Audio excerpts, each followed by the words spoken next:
बच्चों आज वापस से आपका ईरा एडिट्यूब के ऊपर 8th का चैप्टर लेके आया हूँ। ऑल इम्पोर्टेंट चैप्टर साइंस का है जिसका नाम है sound, chapter number 13। This for CBSE 8th। बच्चों ये ऑल इम्पोर्टेंट चैप्टर इसलिए है कि साउंड जो है आपको 9th में और उसके आगे 11th 12th में आता रहेगा, तो इसका बेस आप मजबूत बना के चलिएगा। तो पहली बात क्या है बेटा, व्हाट इज साउंड? साउंड क्या है बेटा? साउंड एक फॉर्म ऑफ एनर्जी है। जैसे कि बहुत सारी फॉर्म्स ऑफ एनर्जी होती है, साउंड भी एक फॉर्म ऑफ एनर्जी है। और इस एनर्जी की खासियत क्या है? It sound is a form of energy which propagates का मतलब होता है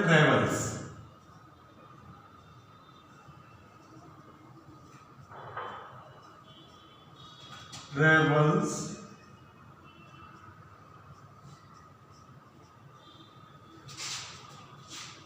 in the form of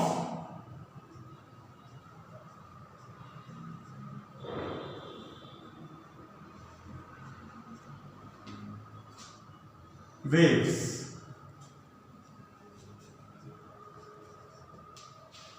तो ये एक एनर्जी है जो कि ट्रेवल करती है, प्रोपोगेट करती है इन the form of waves.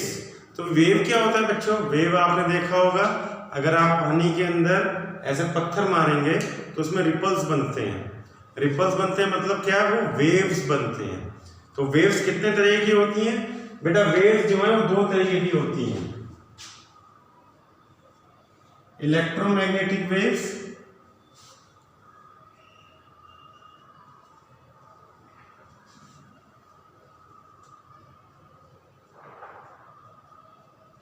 And mechanical waves.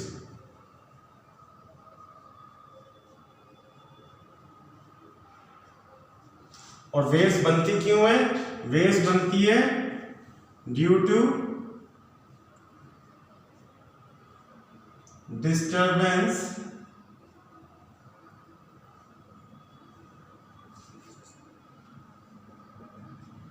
in a medium। किसी भी मीडियम में अगर मैं डिस्टरबेंस पैदा कर दूं तो वेव्स बनती हैं। वेव्स भी दो तरह की होती हैं, एक होती है इलेक्ट्रोमैग्नेटिक वेव्स और दूसरी होती है मैकेनिकल वेव्स। फिलहाल हम इलेक्ट्रोमैग्नेटिक वेव्स को ज्यादा नहीं पढ़ेंगे। इसका एग्जांपल होता है लाइट वेव्स। और इसकी खासियत क्या होती है? इट कैन प्रोपोगेट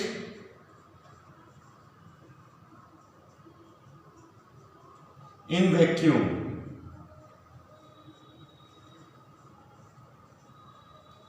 मतलब it doesn't need any medium to propagate, do not need any medium.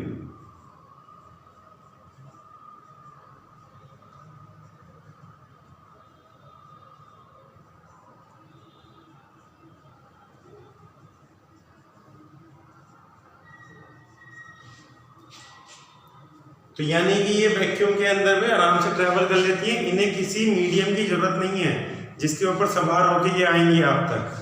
Mechanical waves क्या होती है? इसका एग्जांपल है sound waves.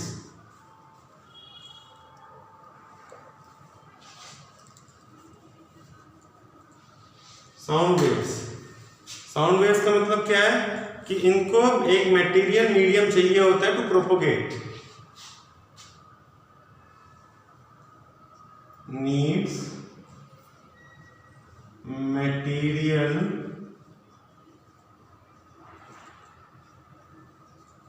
medium to propagate।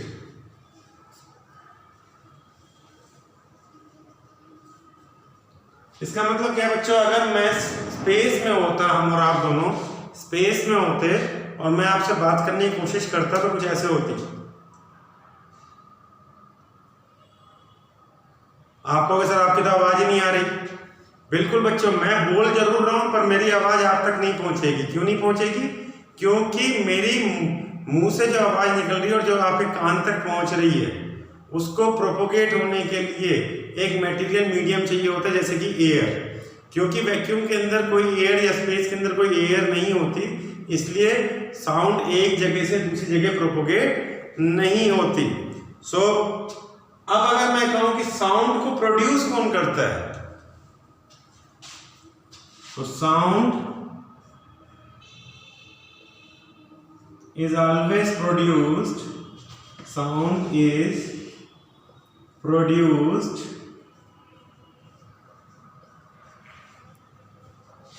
by a vibrating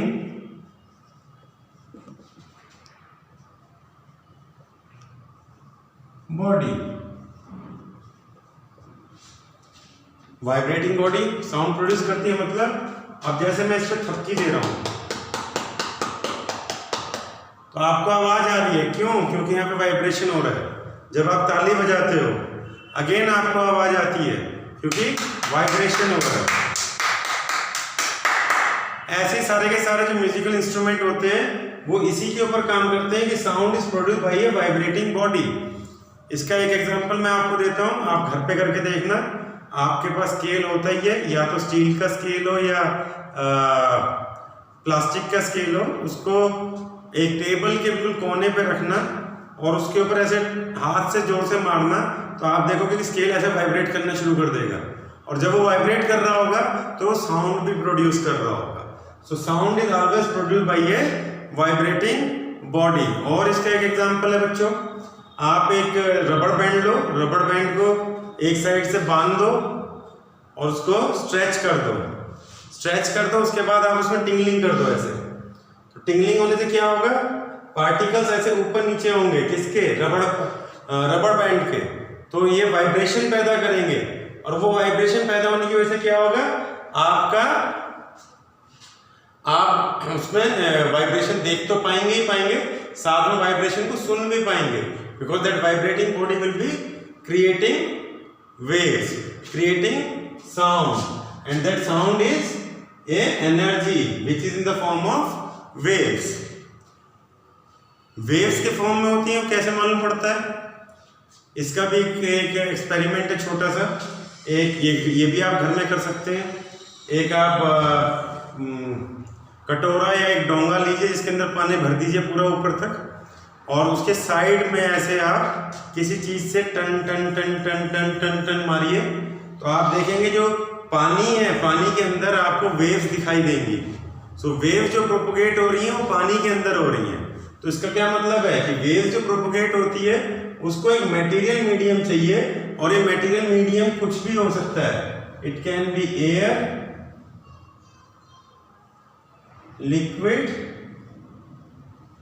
and even solid. Air का तो मैंने आपको बता ही दिया।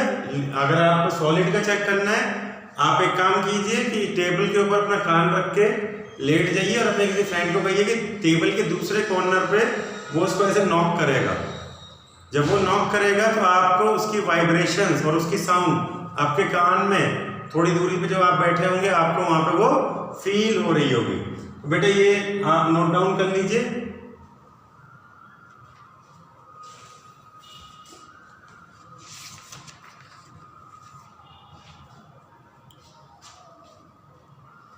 मैं इसको मिटा देता हूं।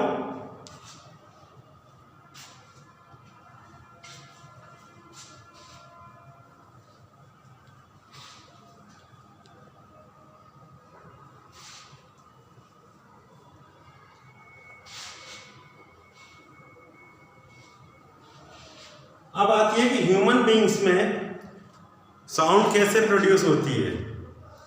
ठीक है जी, साउंड प्रोड्यूस बाय ह्यूमन, एक इंपॉर्टेंट पार्ट है इस चैप्टर का। Sound produced by humans. इसके लिए बेटा आप एक काम करो, दो छोटे कागज के टुकड़े लो और कुछ इस तरीके से जैसे मैंने लिए हुए हैं, 2 कागज के टुकड़े लिए, इनके बीच में थोड़ा सा गैप दे दो, थोड़ा सा गैप दे दो, ज़्यादा नहीं, थोड़ा सा गैप दे दो, और इसके अंदर आप फूंक मारो।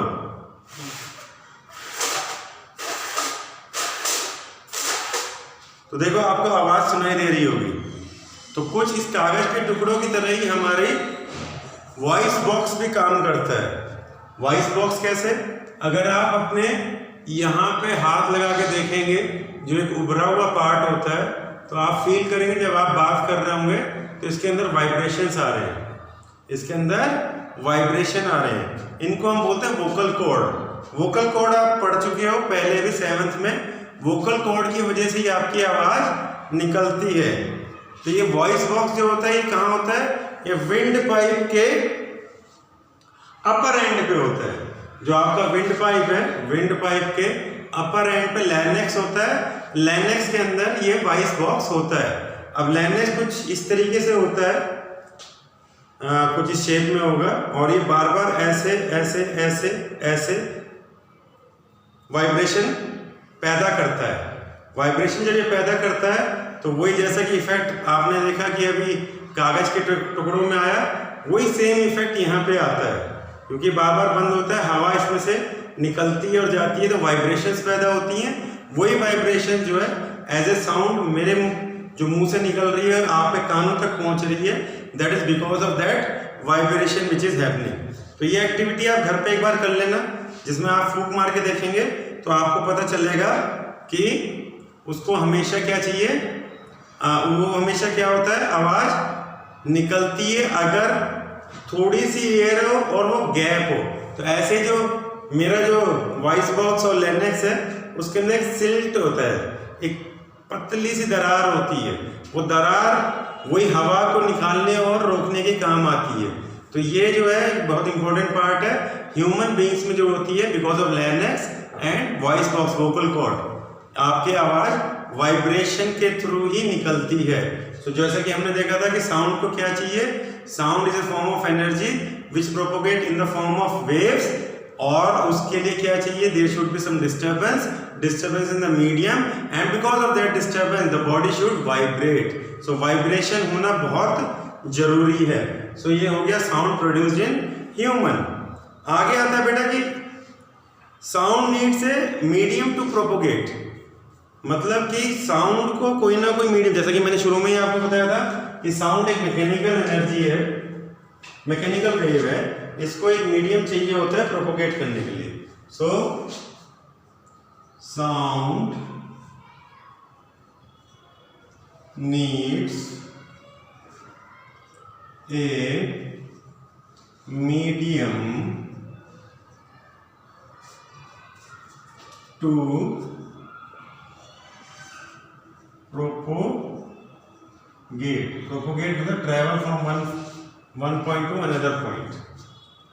तो जैसे कि मैंने आपको बताया था, अगर मैं स्पेस में होता, मैं आपसे बात कर रहा होता, तो मेरी आवाज़ आप तक नहीं पहुंचती। क्यों नहीं पहुंचती? क्योंकि मेरे आसपास कोई भी मटेरियल मीडियम नहीं है जिसके ऊपर साउंड वेव जो है प्रोपोगेट कर सके। तो ये तीनों चीज़ों में होती है, एयर में भी होगी, सॉलिड में भी होगी, लिक्विड में भी होगी। हमने सॉलिड का केस देखा था, मैंने आपको कहा था आप कान रखोगे, नॉक करोगे तो आपको सुनाई देगा। सेम वे ट्रेन जब गुजरती हैं तो वो सॉलिड के ऊपर गुजर रही होती हैं और उसकी आवाज़ आपको पहले आ जाती है पटरियों की। दूसरी चीज़ एयर के थ्रू हमने देखा था कि मेरी आवाज़ आप तक पहुंच रही है, एज ए वेव लेंथ पहुंच रही है, एज ए वेव पहुंच रही है आपके कानों तक। लिक्विड के अंदर के लिए मैं एक आपको एक्सपेरिमेंट बता रहा हूँ। एक बैलून आप पानी भर लीजिए और एक वॉच ले लीजिए। वॉच को, जैसे बैलून को आप अपने कान के पास रखेंगे ऐसे, वॉच को बैलून के दूसरी वाली वॉल पे रखिएगा जिस पे आपका कान नहीं लगा हुआ, ठीक। तो आपको वॉच की टिकलिंग की आवाज सुनाई देगी। तो वो टिकलिंग की आवाज कहाँ से निकल के आ रही है? पानी में से निकल के आ रही है। तो दैट मीन्स साउंड को हमेशा एक मटेरियल चाहिए होता है टू प्रोपोगेट। और इसका एक बहुत अच्छा एग्जांपल है, एक बहुत अच्छा एक्सपेरिमेंट है जिसके अंदर इसको हम बोलते हैं bell jar experiment. Bell jar experiment के अंदर क्या होता है बेटा, एक बेल जार लेते हैं,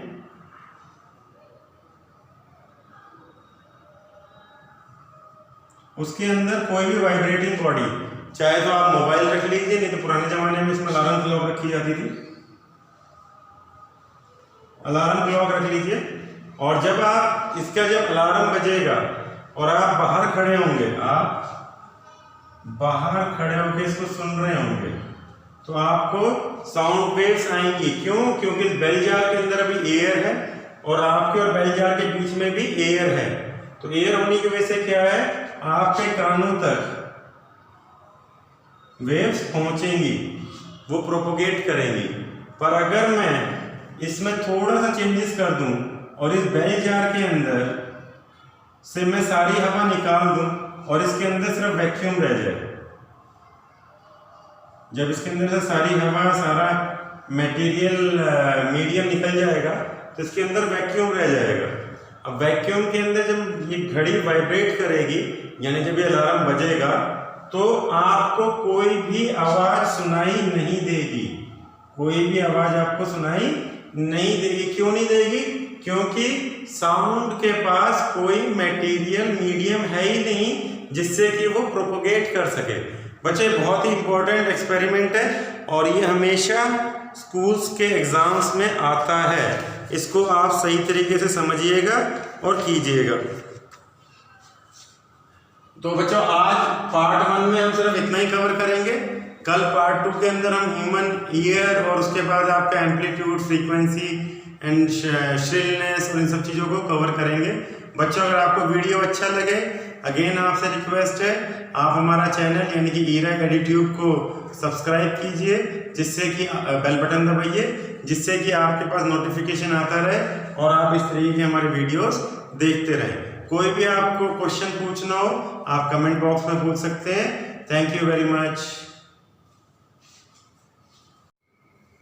हेलो बच्चों, मैं आज फिर से आपके लिए वीडियो लेके आया हूँ 8th CBSE का साउंड। हमने पार्ट 1 इसका कर लिया है, आज हम पार्ट 2 करेंगे और आज हम शुरू करेंगे ह्यूमन ईयर से। ह्यूमन ईयर बच्चों 3 भाग में बटा होता है, जिसको हम बोलते हैं outer ear, inner year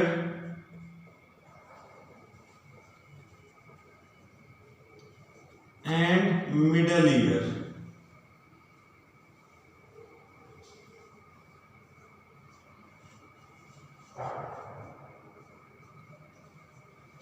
outer ear कुछ फनल शेप्ड होता है बच्चे, जैसे फनल होती है। फनल को अगर आप हॉरिजॉन्टली, फनल आपने देखी होगी, जनरली ऐसे होती है, घर में आपने देखी होगी, इसे कीप बोलते हैं। इसको अगर आप हॉरिजॉन्टली रखेंगे तो कुछ इस तरीके की फनल होगी। तो ईयर भी कुछ इसी तरीके का होता है। ये जो पार्ट है आपका, जो बाहर आपको दिखाई दे रहा है, this is your outer ear और इसको बोलते हैं पिना। इसको बोलते हैं बच्चों पिना। सो पिना का काम क्या है? जितनी भी साउंड वेव्स आ रही हैं वो पिना के थ्रू इनर ईयर में अंदर जाती हैं। पिना के थ्रू ये ईयर में अंदर जाती हैं। अंदर क्या होता है बच्चों? यहाँ पे एक ईयर ड्रम होता है, ईयर ड्रम होता है। ड्रम मतलब आपको पता है ड्रम क्या होता है? अगर आप उसे बजाएंगे तो वाइब्रेट करेगा, वाइब्रेट करेगा तो उससे आपका ईयर में वाइब्रेशंस पैदा होती है और ये पहुंचता है ईयर ड्रम तक through ear canal, ear canal. तो ये हो गया बेटा हमारा मिडल ईयर का पार्ट। ईयर ड्रम और ईयर कैनाल जो होते हैं, ये ईयर ड्रम जो है एक स्ट्रेच्ड मेम्ब्रेन की तरह होता है। ईयर ड्रम, ईयर ड्रम जो होता है, it is just like an stretched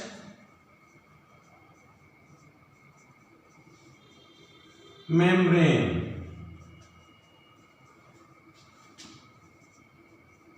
जिसका काम क्या है? ये वाइब्रेशंस को पकड़ता है। जैसा कि मैं आपसे बात कर रहा हूं तो वाइब्रेशंस जो है आपके कान के थ्रू आप तक पहुंच रहे हैं। उसके बाद क्या होता है बच्चों की जो ईयर ड्रम मिडल ईयर से होती हुई ये इनर ईयर तक साउंड पहुंचती है। Sound travels to inner year.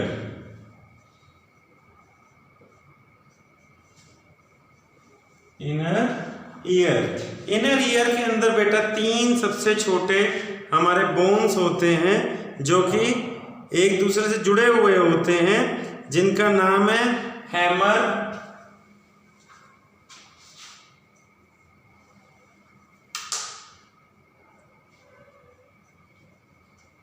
Anvil and stirrup.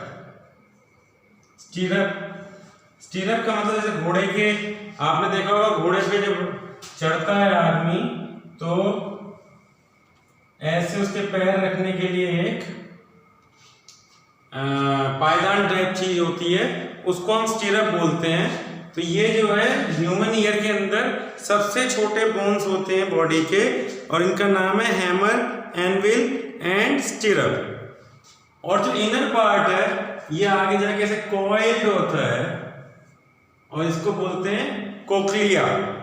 इसको बोलते हैं कोक्लिया, COC।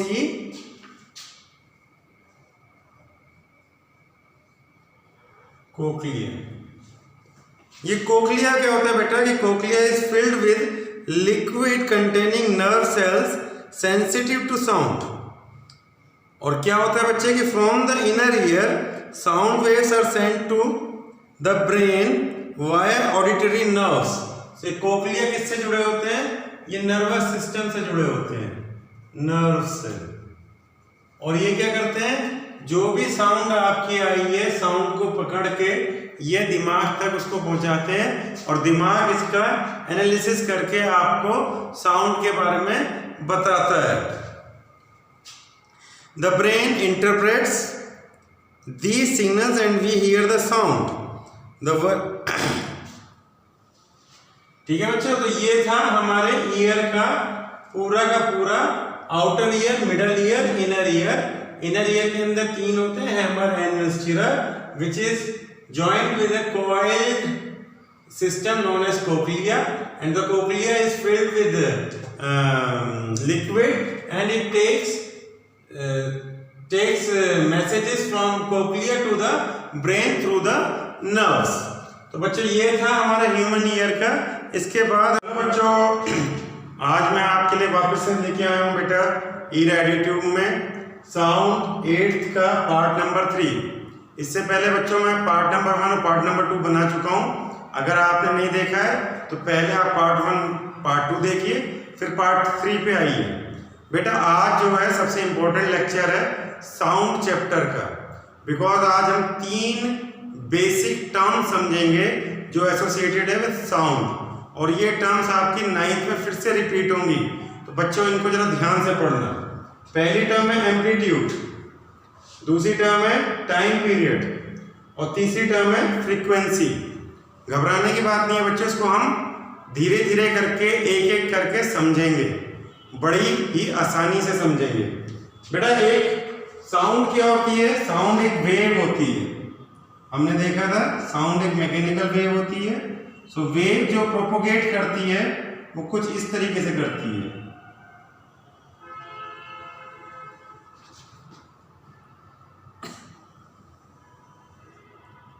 ठीक है, मैं ज्यादा लंबी नहीं बना रहा हूं। तो साउंड जो प्रोपोगेट करती है कुछ इस तरीके से करती है। बेटा ये वेव को समझने के लिए हम एक बहुत बेसिक चीज को समझेंगे, पेंडुलम। ये वेव ज्यादातर बच्चे नहीं जानते हैं, पर पेंडुलम के बारे में सब बच्चों को पता है। छोटी क्लासेस में हमने ये पढ़ा हुआ है। पेंडुलम क्या होता है बेटा? एक ऐसे स्ट्रिंग से एक बॉब जो है वो लटका हुआ रहता है। ठीक है बेटा, जैसे कि ये समझो एक पेंडुलम है। ठीक, अब मैं इसको यहां छोड़ूंगा तो ये ऐसे ऑसिलेट करेगा। अब वर्ड आया बेटा ऑसिलेट। ऑसिलेट का मतलब होता है टू एंड फ्रो, एक जगह से दूसरी जगह पे। अब समझो बच्चे कि आप घर से निकलते हो, ये आपका घर है, घर से आप बाहर निकले, आप 100 मीटर इस तरफ चले गए, ठीक, और वहां से घूम के फिर से आप 100 मीटर इस तरफ आ गए, तो आप जहां से चले थे वहीं पे पहुंच गए। एक्सट्रीम पोजीशन से अपनी मीन पोजीशन पे आए, फिर 100 मीटर आप इस तरफ चले गए, ठीक, और फिर वहां से मुड़ के फिर वापस आप आए। तो ये जो आपकी मोशन हो रहा है, this is to and fro from the mean position. आपकी मीन पोजीशन से आपका टू एंड फ्रो, जाना आना जाना आना। सो पेंडुलम में कुछ इसी तरीके से करता है बच्चे। अगर मैं इसको बॉब को पकड़ के ऐसे लाके छोड़ दूं तो ये यहां पे लटका तो नहीं रहेगा, ये ऐसे आएगा और यहां आके वापस से रुक नहीं जाएगा, ये इसको क्रॉस कर जाएगा। तो अगर मान लो बॉब यहां पहुंचता है, ये मैंने डॉटेड लाइन बनाई है, तो यहां से ये वापस आएगा, इस पोजीशन को मैं ए बोल देता हूं, इस पोजीशन को मैं बी बोल देता हूं। सो बी से वापस इधर आएगा और ये ए पे आकर रुकेगा नहीं, ये शूट कर जाएगा और यहां पे अपनी एक्सट्रीम पोजीशन पे पहुंच जाएगा। इस पोजीशन को मैं सी बोलता हूं। जब ये एक्सट्रीम पोजीशन पे पहुंच जाएगा तो यहां से ये फिर से वापस ऐसे आएगा। तो ये क्या हो गया, ये ऑसिलेटरी मोशन हो गया। क्यों हो गया ऑसिलेटरी मोशन? चीजें टू एंड फ्रो हो रही है बच्चे। क्या हो रही है? टू एंड फ्रो हो रही है। सीधी सी बात है, कोई भी मोशन के अंदर अगर चीज टू एंड फ्रो होती है तो उसे ऑसिलेशन ऑसिलेटरी मोशन कहते हैं। जैसे ये देखिए, ये चीज क्या हो रही है? टू एंड फ्रो हो रही है, वाइब्रेटरी, ऑसिलेटरी। तो ये ऑसिलेटरी मोशन हो रहा है, ठीक। बी से सी, सॉरी ए से बी पे छोड़ा, बी से ए आया, ए से सी आया, सी से फिर ए आया, ए से फिर बी गया और इस तरीके से पेंडुलम चलता रहेगा। इस तरीके से पेंडुलम चलता रहेगा। तो बेटा जो ये ए पोजीशन है इसकी, इसको मैं बोलता हूं मीन पोजीशन। क्या बोलता हूं बच्चे? Mean position. और जो इसकी बी और सी पोजीशन है, इनको मैं बोलता हूं एक्सट्रीम पोजीशन।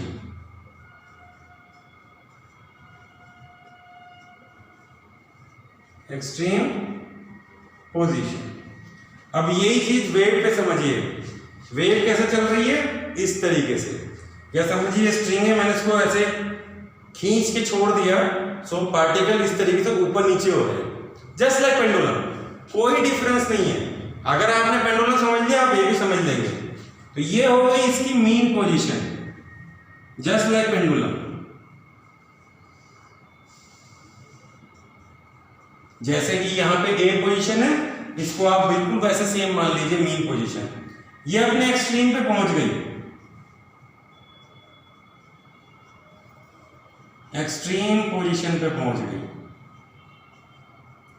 ये पॉजिटिव साइड एक्सट्रीम पोजीशन पहुंची, यानी कि बी मान लीजिए। फिर ये वापस से अपनी मीन पोजीशन पे आई, देखिए, फिर वापस से मीन पोजीशन पे आई, तो यहां पे पहुंच गई, वापस से मीन पोजीशन पे, फिर ये आगे की तरफ गई, सो अपने एक्सट्रीम पोजीशन पे पहुंच गई, यानी सी पे।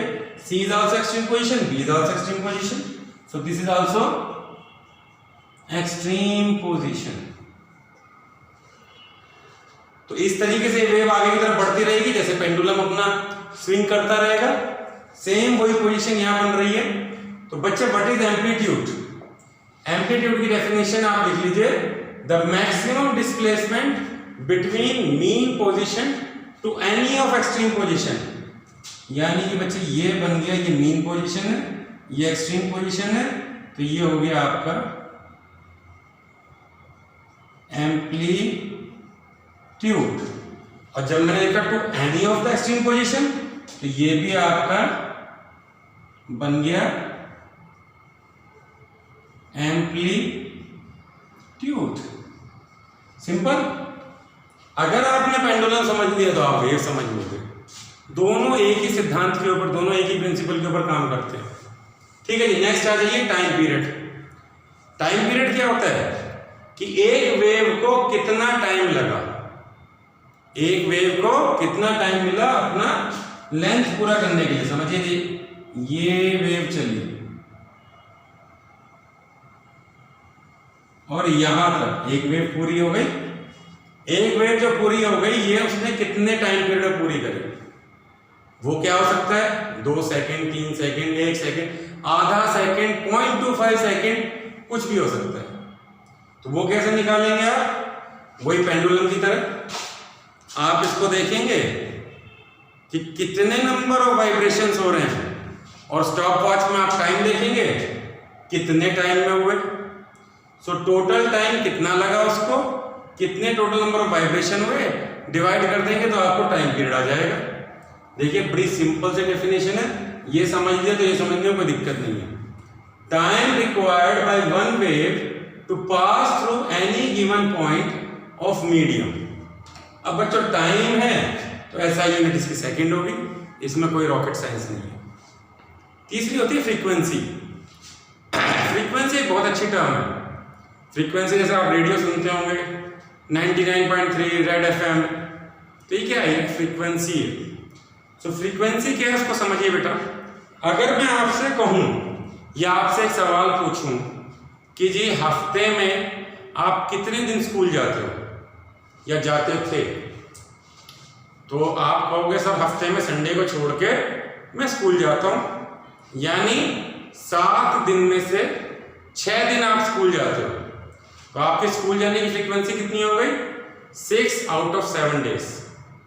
6 आउट ऑफ 7 डेज। अगर अब आपसे कोई पूछे कि जी इन 6 दिनों में आपके गेम्स पीरियड कब होते थे, आप कहोगे साहब गेम्स पीरियड तो 2 ही दिन होते हैं, ट्यूसडे को और फ्राइडे को। एग्जाम्पल लिया है, ठीक है जी, ट्यूसडे को और फ्राइडे को। तो मैं कहूंगा कि अब आपकी frequency of game period is 2 days a week. So frequency क्या हो गई कि कितने अंतराल के बाद, कितने टाइम के बाद वही सेम चीज अपने आप को रिपीट करती है।